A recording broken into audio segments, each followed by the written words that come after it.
마태복음 11장 2절부터 6절까지 말씀. 한 절씩 교독하시고 마지막 절 함께 합동하겠습니다. 요한이 옥에서 그리스도께서 하신 일을 듣고 제자들을 보내어 이르되 오실 그이가 당신이 오니까 우리가 다른 일을 기다리오리까. 예수께서 대답하여 이르시되 너희가 가서 듣고 보는 것을 요한에게 알리되 맹인이 보며 못 걷는 사람이 걸으며 나병한 자가 깨끗함을 받으며 못 듣는 자가 들으며 죽은 자가 살아나며 가난한 자에게 복음이 전파된다. 함께 읽겠습니다. 누구든지 나로 말미암아 실족하지 아니하는 자는 복이 있도다 하시니라. 아멘. 아멘. 오늘은 오실 그이가 당신이오니까 라는 제목을 가지고 말씀을 나누겠습니다. 자, 오늘부터는 지난번에 말씀을 드렸던 대로 성경에 특별히 이제 신약의 인물들을 한 명 한 명씩 살펴보고요.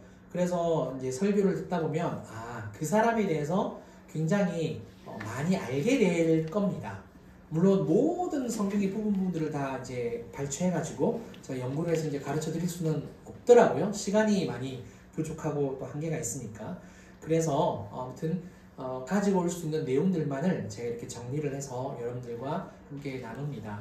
오늘은 첫 번째로 세례 요한에 대해서입니다. 세례 요한에 대해서 이야기를 하고 세례 요한이 어떤 사람인지 또 어떤 일을 했었는지 그리고 또 그에게 뭐가 약한 부분이었는지 그래서 우리 예수님은 이 세례 요한을 어떻게 대해 주셨고 어떻게 그 약점을 보완해 주셨는지 그렇게 말씀을 살펴보도록 하겠습니다. 그래서 처음부터 끝까지 거의 세례 요한 이런 내용이 많이 있습니다. 어떤 적용점보다는 성경에 관련된 이야기를 계속해서 풀어서 할 테니까 아마 성경에 대해서 더 깊게 많이 알 수 있는 시간이 되지 않을까 그렇게 생각을 합니다. 그래서 함께 말씀을 나눴으면 좋겠습니다. 첫 번째는요, 제가 이렇게 PPT로는 준비를 안 했지만 이렇게 써놨습니다. 세례 요한의 출생과 궁금증 세 가지. 출생과 이제 궁금증 세 가지입니다. 세례 요한은 아비야 반열의 제사장인 사가랴와 아론의 자손인 엘리사벳 사이에서 태어난 레위인입니다. 레위인이에요. 사가랴와 엘리사벳은 어떤 사람이냐면 누가복음에 나와 있는데 아브라함과 사라처럼 나이가 많아서 아이를 낳을 수 없는 그런 안타까운 가정의 부부였습니다. 이 사가랴가 전례를 따라서 성전에서 이제 제사장 직분을 행합니다. 행할 때에 누가 나타나냐면 가브리엘 천사가 나타납니다. 분양을 하면서 가브리엘 천사가 딱 나타나는데 이때 이 가브리엘 천사가 이 사가랴에게 예언을 해줘요. 그 내용들은 이제 누가복음에 다 기록되어 있어요. 너무 많아서 제가 일일이 할 수는 없고 그 가운데서 아이가 태어날 거다라는 소식을 딱 전해줍니다. 믿겨지지 않는 소식이죠. 그런데 더 중요한 것은 이름까지 정해줘요. 뭐라고? 요한이라고. 아이가 태어나면 요한이라고 해라. 그 다음에 그 아이에 대해서 요한에 대해서 설명을 해주는데 예언을 해주는데 모태로부터 성령 충만할 거다. 자, 모태로부터 성령 충만하다라는 말은요, 사가랴도 성령 충만해진다라는 이야기고요. 그 다음에 엄마인 엘리사벳도 성령 충만하게 되어지고 그리고 이 요한도 성령 충만한 아이로 태어난다는 이야기입니다. 이게 그런 뜻이에요. 어마어마한 거죠. 그죠? 그 다음에 엘리야의 심령과 능력으로 복음을 전하게 될 거다. 그리고 사람들이 예수님 믿을 수 있도록 외치는 자의 소리, 구약 성경에 기록이 되어 있습니다. 그런 선지자로서의 역할을 감당하게 될 거다. 그런 사명도 감당해야 한다라는 이런 말을 전해줍니다. 그러자 사가랴가 천사를 받겠습니까? 얼마나 놀랐을까요? 이 가브리엘 천사의 말을 믿지를 못합니다. 그러니까 이 가브리엘 천사가 어떻게 하냐면은 입을 막아버리죠. 벙어리가 됩니다. 언제까지 벙어리가 되느냐? 이 요한이 태어날 때까지. 그러니까 거의 한 10개월에서 길게 하면 그냥 1년 넉넉하게 한 이 정도 기간을 말을 못하는 사람으로 제사장인데 그렇게 생활을 하게 되어지죠. 아무튼 사가랴의 입이 나중에 열립니다. 아이가 태어났을 때 이름을 요한이라고 정할 때, 그렇죠? 근데 예수님에 대한 예언도 하고 요한에 대한 예언도 쭉 하게 되죠. 그러고 난 다음에 특이하게도 요한은 어디에서 살까요? 집에서 살지 않고요, 빈들로 갑니다.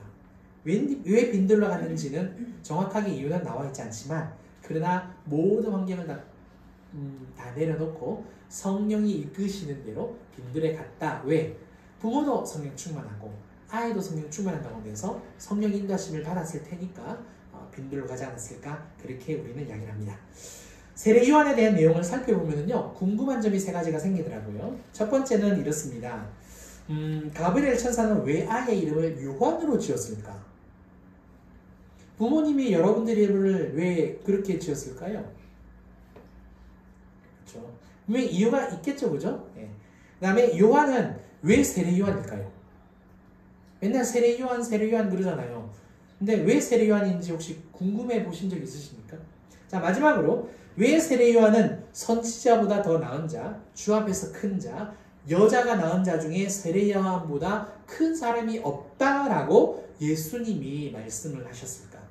지금까지 아무도 궁금해 하시지 않은 줄로 믿습니다. 그러나 저는 궁금했어요. 그래서 풀어보려고 합니다. 자, 가브리엘 천사는 왜 요한을 이름을 그렇게 지으라고 했을까? 보세요. 요한은요, 히브리어로 요하난입니다. 요하난. 뜻이 뭐냐면 여호와는 은혜로우시다. 요한의 이름의 뜻이 여호와는 은혜로우시다. 그 뜻이 있습니다. 두 가지 의미를 담고 있는데요. 첫 번째, 요한은 하나님의 은혜로 태어난 사람입니다. 아까도 말씀을 드렸어요. 사가랴와 엘리사벳은 아이를 낳을 수 있는 사람이다? No. 예, 아브라함과 사라처럼 아이를 낳을 수 없는 사람입니다. 예, 무림이에요. 그런데 이미 노인이었음에도 불구하고 하나님께서 은혜로 태를 열어주신 거예요. 이미 다 끊겼는데 아이가 생겼다라는 건 그건 기적이잖아요. 은혜로 태어났다. 그죠? 그래서 요한이라는 이름을 갖게 되어진 거고요. 두 번째는요, 하나님의 은혜를 보여줄 사람이라는 의미가 있습니다. 은혜를 보여줄 사람. 자기가 은혜를 입었다라면 이제 은혜를 보여준다는 거예요. 요한은 이미 이사야서 40장에서 광야에서 외치는 자의 소리, 그리고 말라기 3장에서 하나님의 사자라고 예언되어 있습니다. 이미 구약에서 태어나기 전부터 하나님이 아시고 이 요한이 그렇게 태어날 건데 이 요한은 이런 일을 할 거다라고 이미 하나님이 정해 놓으셨다는 거예요. 따라서 메시아이신 예수님이 오실 길을 미리 준비하고요. 사람들이 예수님을 구주로 믿을 수 있게 준비하는 사람, 도와주는 사람, 예비된 사람. 그러니까 하나님의 은혜를 다른 영혼에게 베풀어주고 끼쳐줄 수 있는 통로라는 이야기입니다. 그래서 이름을 요한이라고 하나님이 정해주신 겁니다. 자, 그 다음 두 번째 보겠습니다. 요한은 그러면 왜 세례 요한일까? 예수님의 제자이자 사랑의 사도인 요한과 이름이 같죠. 자, 요한복음, 그 다음에 요한 1서, 2서, 3서, 요한계시록, 이거는 누가 썼습니까? 세례 요한입니까? 예수님의 12제자 중에 한 명이었던 사도 요한입니까? 사도 요한입니다. 세례 요한은 성경을 기록하지 않았어요. 사도 요한이에요. 세례 요한은 그냥 잘 살다가 목이 댕강하고 그냥 순교당하는 그런 사람이죠. 그죠? 이름이 같아서 구별하기 위해 세례 요한이라고 세례를 붙였느냐? 그렇지는 않아요. 특별한 이유가 있습니다. 당시 유대 사회에서는요, 그 이방인이 유대교로 개종을 할 때에 세례를 베풀었습니다. 세례라는 의미가 뭐죠? 죄에 대해서 죽고 하나님에 대해서 살아났다는 그런 개념이잖아요. 그렇죠? 몇 번 제가 항상 말씀을 드렸죠. 그래서 이 세례는 유대인들에게 있어서는 정결 의식이었고 관습이었고 절차였습니다. 그러니까 세례를 안 받으면 유대인의 사회에 들어올 수가 없는 하나의 관문이었어요. 그래서 그리고 또 만약에 유대인이 아닌 어떤 특별한 사람이 세례를 준다라고 했을 때는 요한복음에 나와 있는데 선지자 정도만 세례를 줄 수 있다, 그런 개념을 가지고 있었습니다. 세례 요한이 세례를 줄 때 이 바리새인들이 사람들을 보내거든요. 그래서 뭐라 그러냐면 당신이 그리스도냐, 당신이 엘리야냐, 당신이 선지자냐, 왜 세례를 주느냐, 이렇게 막 따지거든요. 그래서 알 수 있는 것은 뭐냐면 선지자 정도의 레벨이 돼야 세례를 줄 수 있구나, 이제 그렇게 알 수 있다는 거죠. 그런데 세례 요한의 경우에는요, 왜 그러면은 세례를 베푸는 사람이 됐느냐, 왜 세례 요한이 됐느냐? 하나님께서 요한에게 세례를 베풀라라고 직접 말씀을 하셨기 때문입니다. 직접 말씀하셨어요. 누가복음 3장 2절부터 3절입니다. 제가 읽을게요. 안나스와 가야바가 대제사장으로 있을 때 하나님의 말씀이 빈들에서 사가랴의 아들 요한에게 임한지라. 요한이 요단강 북은 각처에 와서 죄 사함을 받게 하는 회개 세례를 전파하니. 하나님의 말씀이 빈들에 있는 요한에게 임하였죠. 임하였는데 그 하나님의 말씀이 뭐라고요? 그 다음에 이제 회개 세례를 전파를 했다 그러니까 세례를 베풀으라는 말씀을 했다라는 게 이 3절과 4절 사이에 있는 말씀이 되겠죠. 요한은 주님이 오실 길을 예비하는 사명을 받았는데 그 가운데 하나가 뭐다? 회개의 세례. 즉 회개하라고 선포하고 죄를 자박하고 회개하는 그 사람에게 세례를 베푸는 그 역할을 맡았다는 거죠. 그래서 그 사람이 하나님의 나라의 백성이 되도록 했다. 이 사명을 맡았다라는 이야기입니다. 그래서 요한이 세례 요한으로 불리게 된 겁니다. 그렇죠? 어려운 것도 아닌데 목사님은 그런 걸 궁금해하십니까? 뭐 그럴 수도 있는데 아무튼 네. 세 번째, 예수님은 왜 세례 요한을 선지자보다 더 나은 자, 주 앞에서 큰 자, 여자가 더 나은 자 중에 세례 요한보다 큰 사람이 없다, 큰 자가 없다 이런 말씀을 왜 하셨느냐? 자, 그 이유는요, 제가 옛날에 한번 설교를 한 것 같은데 선지자적인 사명과 종말론적인 그 위치 때문에 그렇습니다. 이제 어려운 말인데 쉽게 제가 설명을 할게요. 구약의 선지자들은 오실 예수님, 오실 메시아에 대해서 예언을 했잖아요. 그런데 이 구약의 선지자들은 예수님을 본 적이 있습니까? 한 번도 본 적이 없어요. 구약 시대가 끝나 말라기로 끝나고 그 다음에 400년의 침묵기가 있고 예수님이 짠 하고 오신 거잖아요. 그렇죠? 400년이라는 공백도 있어요. 그러니까 구약의 선지자는 어느 누구도 예수님을 본 적이 없어요. 그런데 그들이 한 일은 뭐다? 선지자로서 예수님이 오실 것이다라고 외쳤다라는 거예요. 자, 400년이 지나고 선지자가 없어진 줄 알았는데 끊어진 줄 알았는데 왜? 침묵기라는 것은 더 이상 하나님의 말씀을 전하는 사람이 없다라는 뜻이잖아요. 하나님의 말씀을 전하는 사람이 없다라는 것은 뭐다? 선지자가 더 이상 없었다는 이야기입니다. 그런데 요한은 아까도 말씀을 드렸듯이 레위인이었어요. 직분이 뭡니까? 제사장입니다. 아버지를 따라서 제사장은 세습을 하는 거예요. 그러면 제사장이 되어야 된단 말이에요. 그런데 성령의 충만함과 하나님께서 예언을 통해서 요한만큼은 선지자로 세웠다는 얘기입니다. 근데 선지자가 없다가 갑자기 선지자가 짱 하고 나타난 거죠. 근데 유대인들이 받아들이지 않아서 그렇지. 그러니까 구약을 매듭 짓고 신약의 예수님을 오시는데 그 예수님을 직접적으로 만난 사람. 예수님에 대해서 예언을 함과 동시에 예수님을 만난 사람. 예수님은 하나님의 아들이시고 그 다음에 왕이시고 만유의 주가 되시고 주인이시잖아요. 가장 크신 분을 직접, 물론 인생이 두 번밖에 안 만나요. 성경을 보면 세례 요한 예수님 딱 두 번 만나요. 아셨어요? 두 번밖에 안 만나요. 근데 그 예수님을 만난 선지자 중에 선지자라는 겁니다. 그 이후로 선지자가 이제 다시 다 사라지죠. 왜? 예수님이 오셨으니까. 더 이상 선지자가 필요 없게 되어진 거죠. 그래서 예수님을 직접 만난 선지자이기 때문에 왕이신 그 예수님 앞에 선 선지자이기 때문에 다른 선지자보다 훨씬 더 나은 자가 그리고 여자가 낳은 사람들이겠죠. 그죠? 사람들 중에서 가장 큰 사람이다라고 예수님이 칭찬을 해주신 겁니다. 그래서 그런 말씀을 하신 거예요. 그런데 여기서 예수님은요 약간 이상한 말씀을 하십니다. 마태복음 11장 11절 하반절 함께 읽겠습니다. 시작! 천국에서는 극히 작은 자보다 크니라. 자, 이 말씀이 무슨 뜻일까요? 분명히 세례 요한을 향하여서 큰 자라고 이야기를 했거든요. 그런데 갑자기 그 말씀을 엎어버립니다. 그러면 세례 요한이 마음에 안 들어서 그런 걸까요? 그런 건 아니죠. 그죠? 자, 여기서 극히 작은 자라는 의미는 뭐냐면 세상에서 자기 힘으로는 아무것도 할 수 없는 하나님, 저는 죄인입니다. 저는 무능력한 사람이에요. 저는 정말 무기력합니다. 이 고백을 하는 사람이에요. 정말 세상 앞에서 절망하는 사람. 나는 아무것도 할 수 없습니다. 나는 무익한 종입니다. 이 고백을 하면서 오직 예수님만 믿고 예수님만 사랑하며 살아가는 사람이 극히 작은 자입니다. 그 사람이 이제 크다는 이야기인데 한 구절들 읽을게요. 11장 13절. 모든 선지자와 율법이 예언한 것은 요한까지니. 자, 이게 무슨 말씀이냐면 이런 겁니다. 구약에 예언된 말씀을 모든 선지자와 율법으로 이렇게 항상 표현을 해요.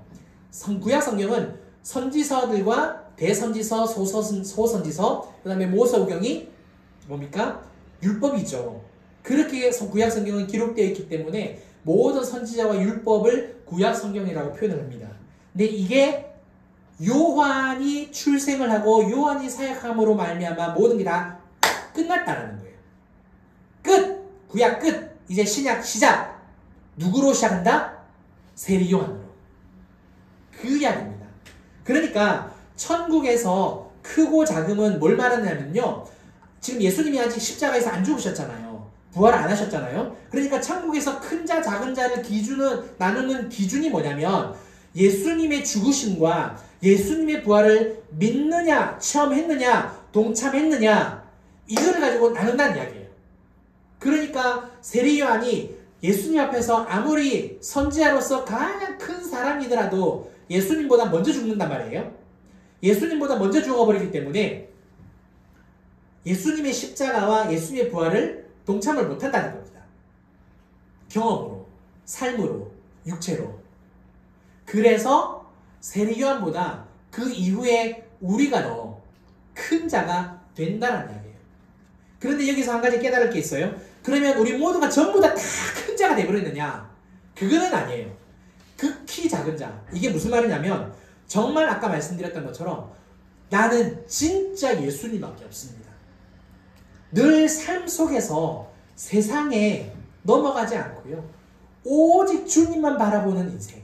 정말 순수하게 순전하게 오직 예수 그리스도만 의지하는 그 믿음으로 사는 사람이 천국에서는 진짜 큰 자다라고 이야기를 하는 겁니다. 사랑하는 성도 여러분, 여기에서 이제 제가 짧게 세 가지로 적용을 하겠습니다. 우리도 세리 요한처럼 재림하실 주님이 오실 길을 준비해야 되는 사명을 받았습니다. 그렇죠. 우리는 이 땅에서 그냥 잘 먹고 잘 살기 그걸로 그냥 인생을 사는 게 아니에요. 다시 오실 주님의 길을 예비하는 인생으로 부름을 받았습니다. 꽁으로 세리 요한보다 더 큰 자가 될 수는 없잖아요. 그쵸? 우리에게도 사명이 있다라는 거예요. 어떤 사명? 구약시대 사람들은 초림으로 오실 주님을 맞이하는 그 길을 준비하는 사람으로 부름을 받았다면 우리는 다시 오실 주님의 길을 예비하는 사람으로 준비를 받았다는 거예요. 사명을. 그래서 우리에게 새 이름이 주어졌다는 거 아닙니까? 각자 이름은 다 다르지만 새로운 이름, 성도입니다. 그래서 성도예요. 영어로 크리스찬.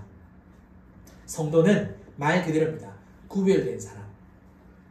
하나님의 그 거룩함으로 말씀으로 구별된 사람이 성도예요.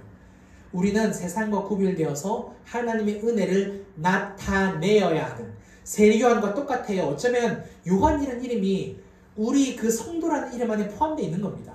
우리가 하나님의 은혜로 태어났잖아요. 그러면 하나님의 은혜로 삶을 살아내야죠. 하나님의 은혜라는 것을 보여줘야죠. 그게 성도 안에 들어가 있다는 건 아니겠습니까? 내가 성도인 것을 믿는다면 하나님의 은혜를 주변 사람에게 나눠줄 수 있는, 끼칠 수 있는, 보여줄 수 있는 저와 여러분들이 되어야 할 줄 믿습니다. 또 짧게 한번 적용을 해보겠습니다. 우리는 회개로 주님 오실 길을 예배하는 사람입니다. 회개로. 자, 기억할 게 있어요. 우리는 세리 요한처럼 선지자가 아닙니다. 선지자가 아니에요.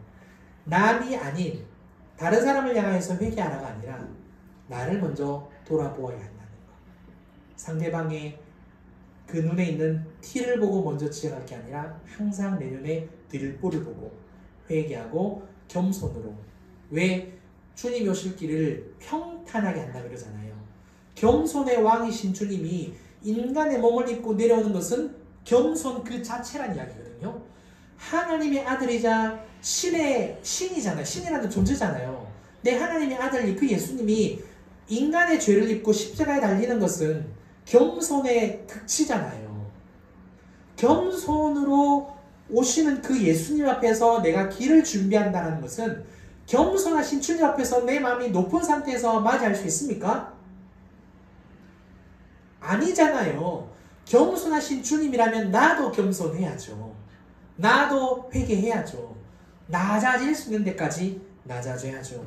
그래서 주님 오실 길을 예비하는 그 성품은 겸손이고 회개입니다.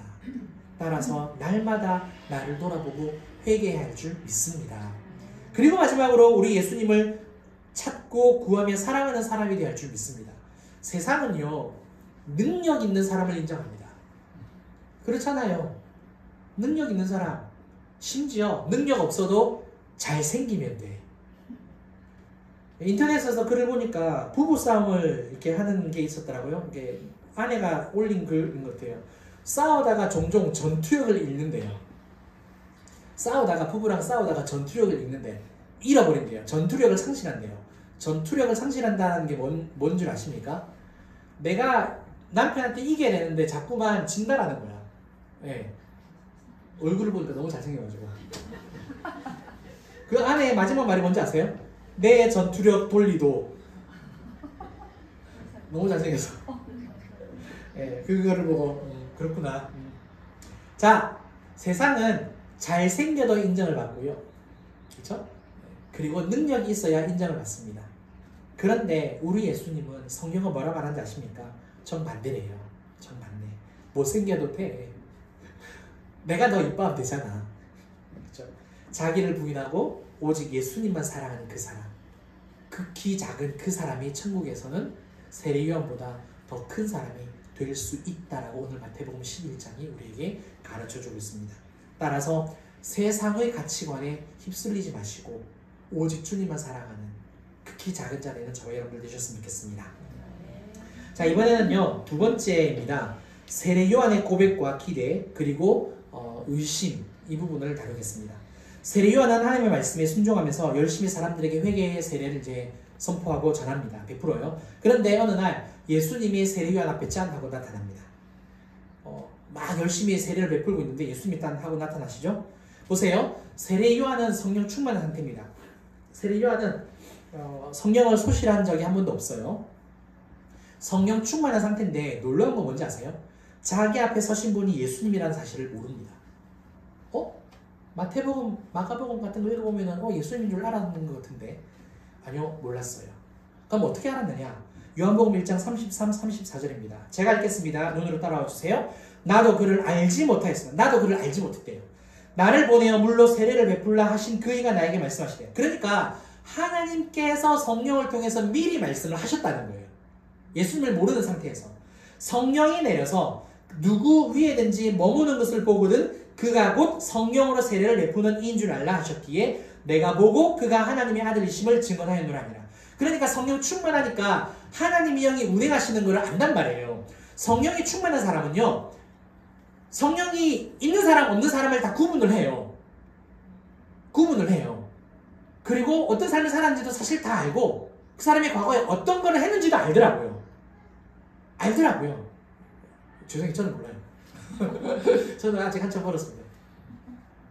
그러니까 세례 요한은 성령이 예수님께 임하는 그 표징을 통해서 성령이 내리시는 것을 보고 비둘기가 내린 거 아니에요? 비둘기 같은 모양으로 그런 느낌으로 그렇게 임하시는 성령을 내가 보면서, 왜 성령 충만한 사람은 영안이 열려서 보이니까, 그래서 이분이 예수님이구나, 메시아이구나, 하나님의 아들이구나 알았다는 거예요. 자, 그런데 마태복음을 보면 약간 어리둥절할 수 있는 말씀이 나옵니다. 자, 마태복음 3장 13, 14절. 이거는 함께 읽어보겠습니다. 시작! 이때 예수께서 갈릴리로부터 요단강에 이르러 받으라 하시니 요한이 말려 이르되 내가 당신에게서 세례를 받아야 할 터인데 당신이 내게로 오시나이까. 자, 이 구절은 세례 요한이 예수님을 알았다라는 뜻이 아니에요. 이게 그렇게 번역이 되어 있어서 그렇습니다. 앞서 살펴본 대로 세례 요한은 몰랐어요. 그러면 이건 뭘 말하는 걸까요? 이 구절의 의미. 성령이 충만했던 세례 요한이 예수님을 볼 때 성령이 충만하니까 그 사람에게 어떤 죄가 있는지, 그 사람이 죄를 짓고 사는지 아니면 정말 하나님의 영을 따라서 삶을 살아가고 있는지 보인다는 거예요. 이거는 지금으로 은사주의자들이 말하는 투시 은사가 아니에요. 투시 은사가 절대 아니에요. 저도 제 은사 목사님이 그냥 저한테 기도해 주시면 다 하시더라고요. 예, 그런 분이 계세요. 늘 성령의 늘 삶을 사시는 분들은 굳이 말을 안 해도 내 속에 뭐가 힘든 건지 다 아셔서 말도 안 하시고 그냥 다 기도해 주시고 다 해결을 해 주시더라고요. 원체 경험을 많이 해봐서 같이 이제 부교육자로 사역을 제가 했으니까 오랫동안 했으니까 많은 것을 알게 되어졌는데 세례 요한이 그렇다는 겁니다. 딱 보니까 이분은 죄가 없어. 성령이 가르쳐 주시는 거죠.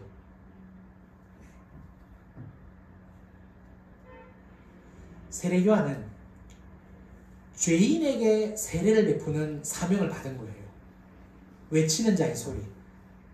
죄인에게 회개시키고 세례를 주는 그 사명을 받았지 죄가 없는 분에게 세례를 주는 사명을 받은 건 아니에요. 그래서 세례 요한이 왜 나한테서 세례를 받으려고 하시느냐 이 말이에요. 이해가 되세요? 그래서 거절을 한 겁니다. 죄송합니다. 예. 죄인에게 주는 세례를 받을 이유가 없었기 때문에. 그래서 거절한 거고, 그럼에도 불구하고 예수님이 받으세요. 왜 받으십니까? 예. 마태복음에 이런 말씀이 나와요. 예. 세례를 받음으로 말미암아 의가 이루어질 거다라고. 하나님의 나라의 역사가 이루어져야 하기 때문에 내가 세례를 받아야 한다.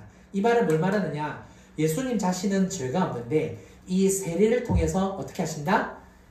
나를 믿는, 하나님 아버지를 믿는, 예수님을 믿는 모든 죄인의 죄를 내가 다 받아들이겠다. 그런 뜻입니다. 그런 뜻이에요. 그래서 세례를 베풀어라. 그거를 이제 깨닫고 세례 요한이 세례를 주는 겁니다. 자, 세례를 받으신 예수님은요, 성령에게 이끌려서 광야에서 40일을 금식을 하십니다. 금식을 하세요. 그리고 요단강에서 40일 금식을 하시고 난 다음에 이제 어디로 가시는지 아세요? 다시 세례 요한에게 갑니다. 요단강에서 세례를 베풀고도 세례 요한에게. 우리가 요한복음 1장을 보면은 이 말씀이 다 붙어 있어요. 붙어 있는데, 그래서 그런 생각이 전혀 안 드는데, 예수님이 세례 요한으로부터 세례를 받은 시점하고요, 다시 돌아와가지고 뭐라고 이야기를 하냐면, 세례 요한이 이런 고백을 하거든요. 요한복음 1장 29절 하반절인데, 보라, 세상 죄를 지고 가는 하나님의 어린 양이로다. 이 고백을 해요. 요한복음은 이게 붙어 있어요. 그래서 이게 그 순간에 일어난 일인 걸로 우리는 착각을 하는데, 사실 이 사이에 약 40일 정도, 6주 정도의 차이가 있습니다. 전 제가 맞는가 싶어가지고 챗 GPT한테 물어봤어요. 확인하고 싶어서. 챗 GPT한테 막 이렇게 예수님이 세례 요한으로부터 세례를 받은 시기와 보라 세상 죄를 지고 하는 하나님의 어린 양이로다 라는 이 고백의 시기가 같은 시기야? 제가 딱 물어봤거든요. 챗 GPT가 뭐라고 대답해 준 줄 아세요? 예리한 질문입니다. 왜? 예리한 질문입니다. 평소에는 좋은 질문이에요 막 이러거든요. 예. 그러니까 GPT를 사용할 때 좋은 답을 얻기 위해서는 진짜 책을 많이 읽어야 됩니다. 그리고 질문을 진짜 잘해야만 자기가 원하는 대답을 얻는데, 저는 제가 알고 있는 이제 성경 지식이 정말 맞는지 확인하고 싶어서 했더니만 예리한 질문이다라고 칭찬을 해주길래 고맙다 그랬어요. 자, 무슨 말이냐? 자, 이 고백은 그거예요. 세상 죄를 지고 하는 하나님의 어린 양이다. 세례를 베풀고 난 다음에 40일 동안 사라졌어요. 예수님이 어디 갔는지 몰라. 그런데 다시 찾아왔어. 다시 찾아왔는데 딱 예수님을 보니까 자기 입에서 어떤 고백이 나온다? 세상 죄를 지고 가는 하나님의 어린 양. 즉, 이분은 죄를 지고 가는 양이다. 주님이 나의 죄까지도 지고 가시는 겁니다. 세례 요한도 자기가 성경 충만하지만 어떤 고백을 합니까? 나도 죄인이다라는 고백을 하는 거예요. 성령 충만한 사람은 내가 죄인입니다라는 고백을 더 많이 합니다. 계속 깨달으니까. 하나님의 어린 양이라는 표현은요, 신약에서 여기가 처음 나옵니다. 여기서 처음 나와요. 그러면 구약도 이 표현이 나오겠죠. 그래서 질문을 한 거예요. 그럼 구약에서 어디서 나왔을까요? 창세기 22장 7절 하반절 8절까지 이삭이 이르되 불과 나무는 있거니와 번제할 어린 양은 어디 있나이까? 이삭이 물어봅니다. 아브라함이 이르되 내 아들아 번제할 어린 양은 하나님이 자기를 위하여 친히 준비하시리라 하고 두 사람이 함께 나가서 구약에서 이렇게 외치는 거예요. 창세기 22장에서 어린 양은 어디 있습니까? 이삭의 입술을 통해서 이야기를 한 거예요. 어디에서? 모리아 땅에서. 모리아가 모리야흐, 즉 예수님이 골고다 언덕에서 죽으시는 거기에요. 옛날에 설교했는데 똑같은 장소예요. 예표되는 장소고 벽에서 하나님의 어린 양이, 그러니까 어린 양이 어디 있냐고 물어보니까 사도 요한이 요한복음에서 보라 세상 일을 지고 가는 하나님의 어린 양이로다. 구약에서 이삭의 입술을 통해서 어린 양이 어디 있느냐라고, 신약에서 세례 요한의 고백은 하나님의 어린 양이 여기 있다. 구약과 신약, 즉 성경은 뭘 말하느냐? 예수님이 우리의 죄의 문제를 해결하시는 메시아로 오셨다는 것을 가르치는 겁니다. 예수님은 이 땅에 내 죄를 해결하시기 위한 메시아로 오셨다. 세례 요한이 그 깨달음 앞에서 고백을 한 거예요. 보라, 세상 죄를 지고 가는 하나님의 어린 양이로다. 이후로 세례 요한은 감옥에 갑니다. 그때 당시 이제 로마 대한 그 왕이 이제 자기 형의 그 아내를 취하죠. 그게 잘못됐다라고 막 하고 또 다른 이야기 때문에 감옥에 갇혀요.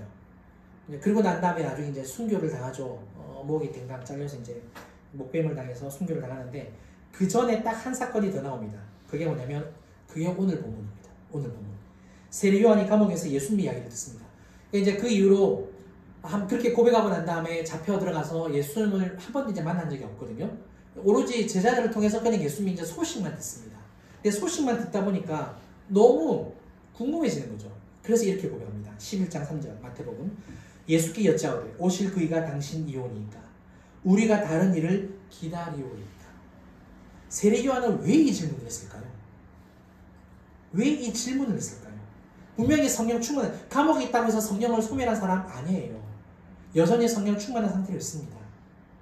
예수님의 사역 방법이 자기 자신에게 있어서 혼란이 되었기 때문에, 다시 말해서 예수님의 행하심이 자기가 기대한 것과는 전혀 달랐기 때문에. 그러니까 이런 거예요. 우리는 기대한 게 있는데 그 기대에 어긋나면 혼란스러워지잖아요. 그러면 뭡니까? 내 기대에 어긋났기 때문에 의심하는 겁니다. 왜 그렇지? 왜 그게 그렇게 안 된 거지? 그런 거예요. 자, 이것에 대해서 예수님은 그러면 이 세례 요한을 어떻게 대해 주시느냐? 세례 요한의 제자들에게 이것을 알려주라고 하시죠. 마태복음 11장 5절, 우리 함께 큰 목소리로 읽겠습니다. 시작. 맹인이 보며 못 걷는 사람이 걸으며 나병 환자가 깨끗함을 받으며 못 듣는 자가 들으며 죽은 자가 살아나며 가난한 자에게 복음이 전파된다 하라. 아멘. 자, 예수님의 메시지가 뭘 의미하느냐? 그 전에 앞서서 세례 요한을 이야기할게요. 세례 요한은 어떻게 지금 예수님에 대해서 이해를 하고 있느냐면, 예수님이 자기가 뭐라 그럽니까? 나는 물로 세례를 주거니와 베풀거니와 내 뒤에 오실 분은 뭐라고요? 불과 성령으로 세례를 주신다, 이런 이야기를 했어요. 그러면서 하는 말이 뭐냐면, 알곡은 곳간에, 쭉정이는 영원히 타지 않는 불에 던진다 그랬거든요. 그러니까 알곡은 천국에, 쭉정이는 지옥에 던진다 그랬어요. 즉 성령과 불로 세례를 주심으로 정말 모든 인간의 죄의 문제를 다 해결하시고 그 예수를 믿는 사람은 천국으로, 믿지 않는 사람은 지옥으로. 이게 세례 요한의 메시지였습니다. 메시지였어요. 그런데 예수님은 이 말씀을 통해서 뭐라고 이야기하느냐? 죄의 문제뿐만 아니라 나는 생명을 살리는 하나님의 아들이다. 나는 정말 그들에게 소망을 주는 하나님 아들이고 나는 메시아다. 하나님 나라의 기쁜 소식을 전하고 있다라고 사도 요한에게 말해줘라. 복음을 통해서 진정한 복을 주시는 분이다라는 이야기입니다. 그래서 예수님이 한마디를 더 하세요. 6절. 누구든지 나로 말미암아 실족하지 아니하는 자는 복이 있다 하시니라. 이 말씀이 어떤 의미냐면 이런 거예요. 세례 요한에게 요한아, 네가 이해하지 못한다 할지라도, 나에 대해서 다 이해할 수 없더라도 나를 믿고 의지해라. 나를 믿고 의지해라. 세례 요한도 성령 충만했지만 성령님이 가르쳐 주시는 것만 압니다. 성령 충만하다고 해서 세상의 모든 것을 다 알지 않아요. 성경 66권을 다 알지 않아요. 하나님이 가르쳐 주시는 것만 알아요. 그런데 예수님은 어떤 분이십니까? 하나님의 아들이세요. 성경의 저자이세요. 아는 게, 체험하는 게, 보이는 게 세례 요한과 달라요. 그래서 세례 요한이 가지고 있는 그 믿음, 그 시각이 아무리 크고 넓어도 예수님과는 비교할 수 없는 거죠. 세례 요한이 그렇게 충만했지만 자기가 가지고 있는 기대에 어긋나니까 자신도 모르는 사이에 의심이 들어온 겁니다. 성경은요, 의심을 신앙의 영역에서 굉장히 부정적으로 이야기합니다. 야고보서 1장을 읽어보시면 의심하는 자는 바람에 밀려 요동하는 바다 물길 같아서 무언가를 구할 때 응답받을 것을 기대하지 말라라고 아예 그냥 대놓고 말해버립니다. 그 다음에 어떤 이야기를 하냐면 믿음과 의심을 두 마음이라고 이야기합니다. 믿음과 의심을 두 마음이라고 합니다. 하지만 의심이 항상 부정적인 건 아니에요. 아닙니다. 믿음이 약해질 때 나타나는 갈등일 수도 있지만요, 더 깊은 확신으로 나아가는 성숙의 과정이기도 합니다. 그래서 예수님은 세례 요한의 질문에 그 의심에 대해서 심하게 책망하지 않아요. 오늘 11장에도 책망하는 내용은 안 나옵니다. 오히려 어떻게 해주십니까? 굉장히 부드럽게 대해주시죠. 또 오늘 이 본문 이후로 7절 이후로 쭉 읽어보시면 세례 요한이 얼마나 중요한 사람인지 그를 이렇게 감싸주십니다. 옹호해주세요. 비난을 절대 하지 않고, 그 다음에 세례 요한에 대해서 이제 이런 이야기가 제자들을 통해서 나왔으니까 예수님 주변에 얼마나 많은 사람들이 있겠습니까? 그러면 세례 요한이 요런 그게 있다는 거예요. 말이나 소문이 또 이렇게 사람들의 생각으로 말미암아 퍼져나갈 수, 왜냐하면 자기가 생각하는 방식대로 말하니까. 그렇죠. 그래서 세례 요한을 둘러싼 불필요한 오해를 사전에 차단까지 다 해버립니다. 이게 11장 중반까지 쭉 기록되어 있는 예수님의 말씀입니다. 사랑하는 성도 여러분, 우리도 신앙의 길을 걸으면서 의심할 때 있습니다. 이해가 안 될 때 있어요.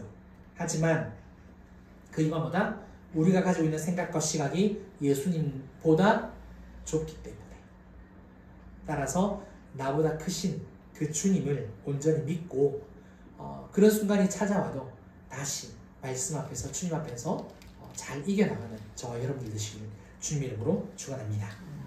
우리 말씀이 너무 길어서요, 바로 기도하고 마치도록 하겠습니다. 우리 짧게 기도하시는데요, 오늘 말씀을 기억하시면서 하나님, 제가 인생을 살아가면서 다 이해하지 못하는 부분이 분명히 있음을 압니다. 그럴 때마다 의심 가운데서 내 생각에 파묻히지 않고 말씀과 주님을 통해서 다시 일어설 수 있고 더 성숙해가는 과정으로 나아갈 수 있게 되라고 우리 함께 기도하였으면 좋겠습니다. 기도합니다. 사랑하는 하나님 아버지, 감사합니다. 우리가 삶을 살다 보면 세례 요한처럼 예수님에 대해서, 또 우리 주변에 나에게 일어나는 일들로 인하여서 또 내 기대에 어긋나서 하나님 의심할 때가 분명히 있음을 봅니다. 성경에서 말하는 의심은 부정적인 그런 요소가 나타납니다. 그러나 또 한편으로는 더 나은 믿음의 단계로 나아갈 수 있는 성숙의 과정으로 우리가 보게 됩니다. 하나님, 세례 요한은 그런 부정적인 부분이 아니라 하나님 더 나은 믿음, 더 충만하여지고 예수님에 대해 더 새롭게 인식하고 알아가게 되어지는 그 과정으로 나아가게 되어졌습니다. 사랑하는 하나님 아버지, 우리 삶에 의심이 생긴다 할지라도 그 의심 속에 파묻혀서 하나님 살아내게 이끌려가는 인생 되지 않게 하여 주시고, 오히려 주님을 더 새롭게 깨달아서 말씀을 더 알게 되어서 믿음 위에 굳건하게 설 수 있는 믿음의 사람이 될 수 있도록 우리를 붙잡아 주시옵소서. 감사합니다. 모든 영광 받아 주옵소서. 아멘. 아멘. 사랑하는 주님, 감사합니다. 오늘 세례 요한에 대해서 우리가 말씀을 깊이 살펴봤습니다. 주님, 성령 충만한 그였지만 또 자신이 가지고 있는 어떤 생각이나 기대치 때문에 예수님에 대해서, 그 사역에 대해서 또 의심하는 그런 경우도 있었습니다. 그러나 믿음으로 한 단계 더 발전하는 성숙의 과정이라는 것을 우리가 깨닫고, 하나님, 우리에게도 이것을 적용하고 싶습니다. 의심될 때마다 하나님, 세상이 휩쓸려가는 그런 사람 되지 않게 하여 주시고, 오히려 더 주님에 대해서 새롭게 알아가는, 말씀을 더 깨달아가는 그런 성숙의 사람 되게 하여 주셔서 더욱더 믿음으로 일어설 수 있도록 주님, 우리를 붙들어 주시옵소서. 이 모든 것을 감사드리며, 지금은 우리 주 예수 그리스도의 은혜와 크신 하나님의 사랑과 성령님의 감화 감동 교통 충만하시니 오직 믿음으로 살기로 결단하는 사랑하는 모든 성도님들과 또 각 가정과 일터, 또 우리 진주빛 교회와 이 나라 이 민족 위에 이제부터 영원토록 함께 있을지어다. 아멘. 아멘.